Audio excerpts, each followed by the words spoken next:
Hello and welcome to the Untitled Anarchist Seagull channel. I'm your host, an Untitled Anarchist Seagull called Elise. Every time you see Erica Kirk, the way that she's just blossomed since she's entered her widowhood era, you really have to think to yourself that being married to Charlie Kirk really is everything it's cracked up to be. I mean, look at her. She's just really coming to her own. She's a villain in her own right now. She doesn't have to walk in the shadow of that shithead. The motherfucker looks like they photoshopped his face on like a Nazi Gumby. She's just out there living her best life. It's just clear, there's some men who are the Marian type. And there's some men who are the inheritant type. And, I mean, I think we know which one Charlie was. I mean, let's face it, Ezra Klein looked more broke up about Charlie Kirk than fucking Erica did. Hell, Gavin Newsom did too. I don't know if you saw this earlier today, but amazing, just brilliant news out of Britain. The Filton 24, who hopefully you've heard about. If you haven't, I'll just fill you in real quick.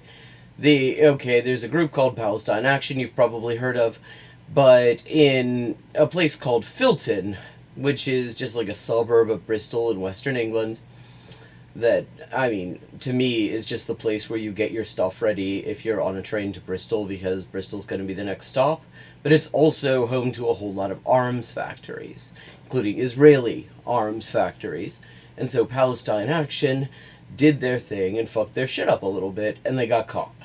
And so 24 of them ended up on all sorts of charges. I mean, apart from everything, they had this bullshit proscription of Palestine Action as a so-called terrorist organization, which now the High Court has quashed, so that's not long for this earth, it looks like.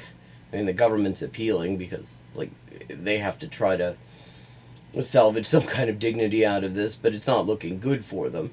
And now, the Filton 24, most if not all of them, are free. These are people, a number of them went on hunger strike and almost died, and the government were willing to let them die rather than grant them even really, really basic demands, like stuff like a fair trial, like not censoring their correspondence, like bailing them so that they could actually prepare for their trial rather than being locked away in fucking prisons for years, literally over a year. They did about as much time as they would have served if they were convicted without even having been tried. And they didn't get convicted and they're free. So that is, I think, amazing fucking news. I hope that it portends more to come. There was something I saw on Twitter, actually, just yesterday, actually, from one of my favorite people on Twitter, OLAASM.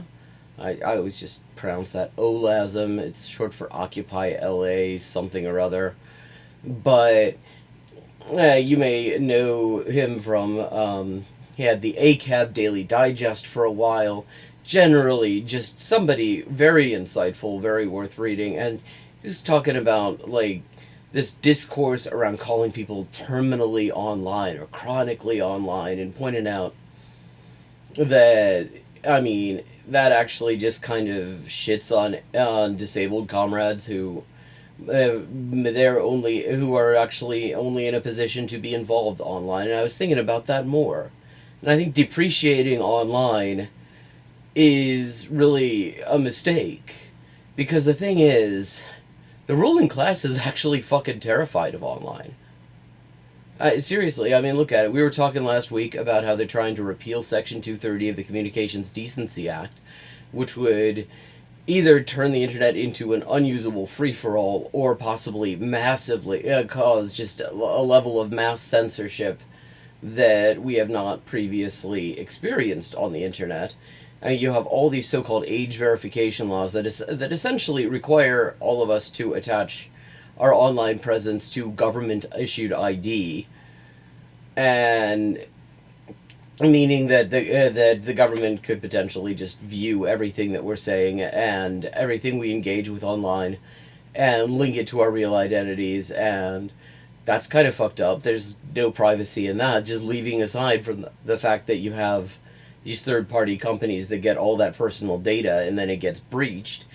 I mean, the intended beneficiaries of that are people that really shouldn't have that kind of information. And you look at things like TikTok, the TikTok ban. The Democrats basically gave Trump TikTok because online, in the form of TikTok videos, meant that everybody got to see what they were doing to Israel. I mean, what they were doing to Gaza, what they and Israel and all the regimes that supported Israel and still do were and are doing to Gaza. Online has created a conversation that is actually quite important because it has changed the climate. There's all sorts of fucked up shit going on online. I mean, believe me, I've seen plenty of it. I think everybody has. But and of course, when you have these online censorship bills and stuff like that, the ruling class tries to sell that as dealing with the shit that we all agree is fucked up. But that's not what it's about. It's about the fact that when a prick like Charlie Kirk gets popped, we all can see each other. Millions, hundreds of millions of us can actually kind of come together and see, oh yeah, none of us gave a fuck about that actually. The media trying to make this look like some sort of national tragedy, and none of us gave a fuck. Or when Brian Thompson got done, and we all looked around, hundreds of millions of us at a time, and everyone was like, yeah, actually, kind of cool with that. Fuck that guy, actually. I mean, because for a long time, I don't think people who aren't old, I mean, there are people who aren't old enough to remember what it was like before online. Because I remember it well, and so I'm going to try to fill this in a little bit for those who perhaps aren't as well, don't remember it, or aren't old enough to remember it. But the thing is, it was really easy to manipulate people then, because, I mean, it's still pretty easy to, there's still quite a lot of manipulating of people going on. We're going to be talking about that in a little bit as well. But certain things are harder to do. Like it used to be when the subject of healthcare reform came up. You could have articles in the New York Times and be like, people who talk about advocating for universal healthcare don't understand the American mind. And of course, and if you don't have this conversation going on where we're all sitting here sharing that and reacting and saying, oh, what the fuck is this guy talking about? We all would absolutely fucking kill for universal healthcare, so to speak. Everybody sort of looks at that, and the people who have the majority view, which for decades now has been in favor of universal healthcare, look at that and they assume they must be alone in this because you never hear anyone else with that view represented in public discourse. And so so the majority get this idea that they're just completely alone and have idiosyncratic views outside the mainstream and don't feel confident expressing those views in public. And now, look at it. I mean, the whole discourse has changed because we can all see what we're thinking. And we can compare it to what our rulers are thinking, what they're saying. And we know that there's an us and there's a them. And we know a little bit more about how many people are with us on things. And that has got the ruling class internationally freaked right the fuck out. I mean, that's why you've got, in the EU, you've got these sanctions. They love to call everything sanctions. Which, I mean, it's just an end run against basic principles of just bourgeois democracy, where you have to, in order to punish somebody, have a law that they broke, that existed before they broke it, and a punishment that is established by law, and a procedure where it's proved that they actually did it, and all of that, and they've just gotten around that by just having these sanctions. Like, there's a German journalist called Hussein Doru, based in Berlin. And as a result of these sanctions, he's basically just completely cut off from the entire economy. He lives, since no EU entity can transact business with him, it means he doesn't have access to his fucking bank accounts. He can't feed his family. He's got 2 newborns. He can't feed them. The banks won't do business with him. Nobody. It's actually a crime to like buy him lunch because of this shit. Because because he reported on the pro-Palestine protests in Germany and reported sympathetically. And Germany didn't like that, and Germany basically gets to decide what happens in the EU, and so, like, literally, they're deliberately starving the man to death.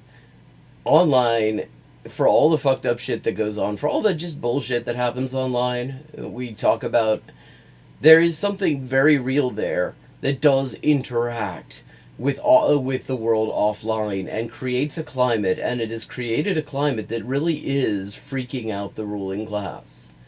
So we need to fight for that. We need to fight to have that. Like the conversation that we have here every few nights. The few people who are there, who I'm very thankful for. I'm glad you're here, but it's not many of us. But like that conversation couldn't be taking place without that.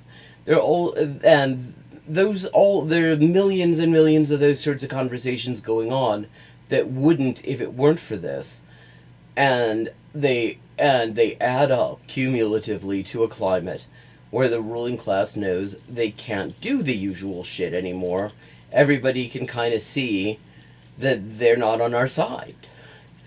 It's harder to obfuscate that, and so we really need to fight to maintain that. We really should not be like speaking pejoratively about online as if that were like absolutely nothing to do with like the struggle in real life, because it is very much a site of struggle, and it's an important one.